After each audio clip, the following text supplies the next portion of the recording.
and their homes to me. وێندی گرین کۆنسۆلی گشتی نوێی ئەمریکا لە هەرێمی کوردستان دەست بەکار بوو کە پێشتر لە چەندین وڵاتانی جیاجیا لە ناویاندا ئەفغانستان کاری کردو و خواستی خۆی بۆ فراوانکردنی پەیوەندیەکانی واشنتن و هەرێم نیشانداوە. ڕۆژی 13 ئاب ستیڤ بیتنەر کۆنسۆلی گشتی کۆنسۆلخانەی ئەمریکا لە هەرێمی کوردستان ماڵ ئاوایی لە ئەرکەکەی کرد و وێندی گرین وە کۆنسۆلی نوێ دەست بەکار بوو لە مەراسیمێکدا کە لە هەولێر بەڕێوە چوو.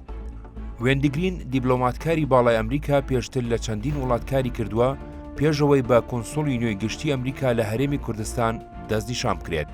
وێندی لە ڕۆژانی ڕابردوودا کۆبوونەوەی چڕی لەگەڵ بەرپرسانی باڵای هەرێمی کوردستان ئەنجامدا کە لە سەرجەمیاندا جەختی کردەوە وڵاتەکەی وەک هاوپەیمانێک بەبایەخەوە لە پەیوەندەکانی لەگەڵ هەرێمی کوردستان دەڕوانێت و خوازیاری بەردەوامی هاریکاری هاوبەش و فراوانکردنیانە. وێندی گرین لە تەمووزی 2023 گەیشتە ئەدیزابابا بۆ دەستپێکردنی ئەرکەکەی وەک جێگری سەرۆکی نوێنەرایەتی لە باڵێۆزخانەی ئەمریکا لە ئەسیوبیا دوای ئەوەی لە ساڵی 2020 تا 2023 وەک بەرپرسی کاروبار و جێگری سەرۆکی نوێنەرایەتی لە ماڵتا خزمەتی کرد. بە درێژایی زیاتر لە 20 ساڵی کارکردنی دیبلۆماسی وێندی لە پۆستی جۆرا و جۆردا لە دەرەوەی وڵات و چ لە واشنتن دیسی خزمەتێکی زۆری کردووە.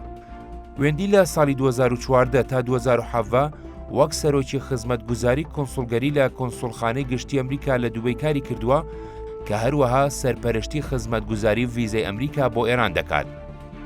لە ساڵی 2009 تا 2011 شان بەشانی سەرکردایەتی سەربازی وەک سەرۆکی ئۆپەراسیۆن و پلانە هاوبەشەکانی نێوان ئاژانسەکان بۆ ڕۆژهەڵاتی ئەفغانستان کاری کردووە.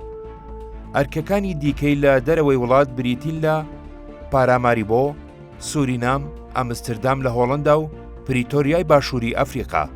لە ئەرکەکانیدا لە واشنتن دیسی وێندی وەک ئەفسەری پەرەپێدانی پیشەیی کاری کردووە.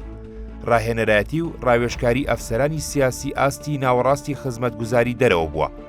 وەک سەرۆکی کاروباری سەربازی سیاسی بۆ ئەفغانستان لە ئۆفیسی نوێنەری تایبەت بۆ ئەفغانستان و پاکستان، وەک ئەندامی تیمی وەڵامدانەوەی مەدەنی لە ئۆفیسی سکرتێری ڕێخەری ئاوادانکردنەوە و سەقامگیری، وەک یاریدەدەری تایبەتی جێگری یاریدەدەری سکرتێر بۆ کارەکانی ڤیزە لە دیوانی کاروباری کۆنسڵگەری کاری کردووە. وێندی بڕوانامەی بەکالۆریۆسی لە زانکۆی تەکساس لە ئارلینگتۆن بەدەستهێناوە و هەروەها دەرچووی کۆلێژی فەرماندەیی ئاسمانیە. بڕوانامەی ماستەری لە زانستی سەربازی و استراتیژی ئاسایشی نیشتیمانی بەدەستهێناوە. وێندی بە زمانی هۆڵندی و فەڕەنسی و عەرەبی و هەندێک فارسی قسە دەکات.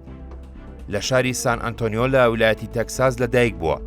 لە سەرانسەری گیان وەک کچێکی ئەفسەری سوپای ئەمریکا گەورە بووە، بەڵام تا ئێستاش تەکساس بە ماڵی یەکەمی خۆی ناو دەبات. هاوسەرگیری لەگەڵ ئەفسەرێکی خانەنشینی هێزی دەریایی ئەمریکا کردووە و خاوەنی دوو مناڵن.